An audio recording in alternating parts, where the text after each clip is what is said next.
up, guys? Welcome to another video. Today I'm going to be reviewing Split. This film came out in 2016, was directed by M. Night Shyamalan, and stars James McAvoy and Anya Taylor-Joy. Now before we start, just click that like button, subscribe to the post notification bell so you know if I have a favorite video. Let's just start. Let's start talking about the good. So Anya Taylor-Joy, James McAvoy, and Betty Buckley are phenomenal in the film. James McAvoy in particular, he is very, very good in this film. This is easily one of his best roles.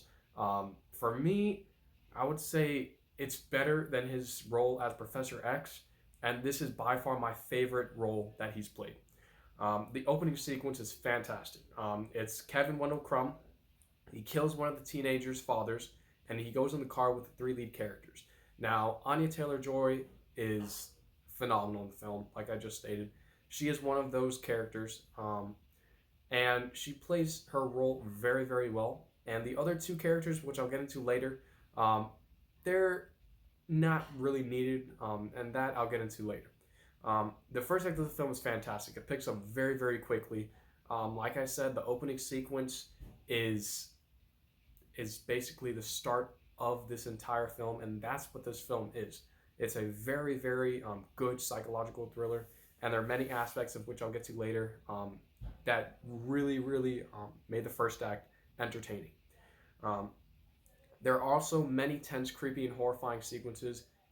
M. Night Shyamalan knows how to make tense sequences, especially in this film. The tension is on another level for this film. This is easily one of his most tense films and one of his most unique films.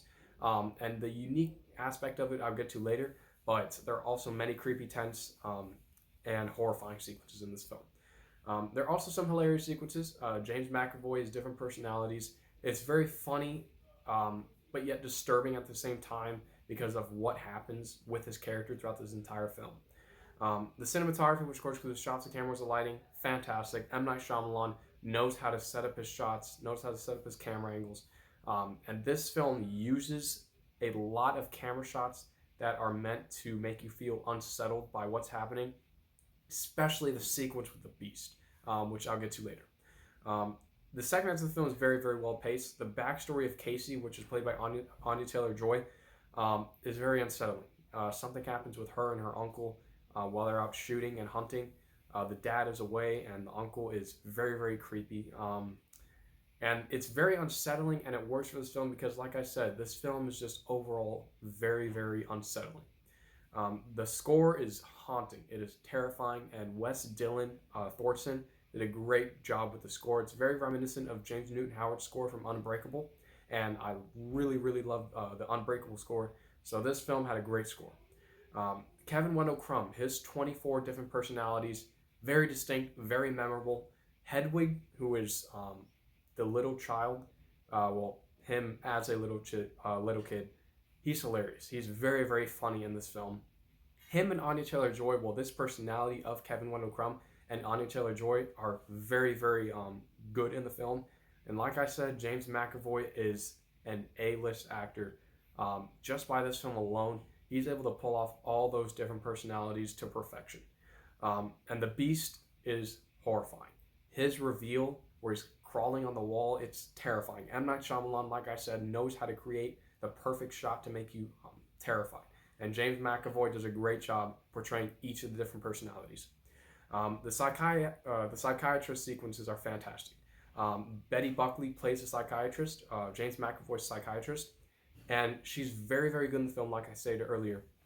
But those sequences in particular, and it builds up to the final psychiatrist sequence where he ends up killing Betty Buckley's character, and it's terrifying. He does the bear hug kill scene, and it's horrifying. The third act of the film is phenomenal. It's somewhat terrifying because the Beast, like I said, the Beast is loose. James McAvoy, like I said, he is very, very good in the third act, and M. Night Shyamalan just knew what to do with the Beast, and when you get to the third act, he's terrifying.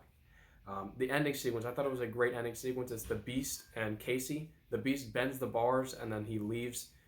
She's sort of behind the bars, basically from protecting herself from him, and the Beast just bends the bars, and then he just walks away. And I thought it was a great ending sequence. The end credit sequence is fantastic. I love the end credit sequence. And I've come to appreciate the end sequence more as I watched Unbreakable. And David Dunn, when he arrives in that end credit sequence, it was fantastic. You have the classic Unbreakable theme from James Newton Howard back for this film in the end, and it's awesome when his character's revealed. Very very well done. Now that's all the good that I have. Now let's move on to the bad. So the flashback sequences, some of them are not needed, but some of them are effective. In one particular sequence, which is the hunting sequence, it was just very, very creepy, like I said earlier. But some of the other sequences, in terms of the backstory, I did not really need. And the other two girls are very unnecessary in this film. The other girls that are with Anya Taylor-Joy, I didn't care about them. Anya Taylor-Joy was the only character that I care about in this film, other than the Beast and Betty Buckley's character. But the other two girls, I didn't think that they were needed in this film.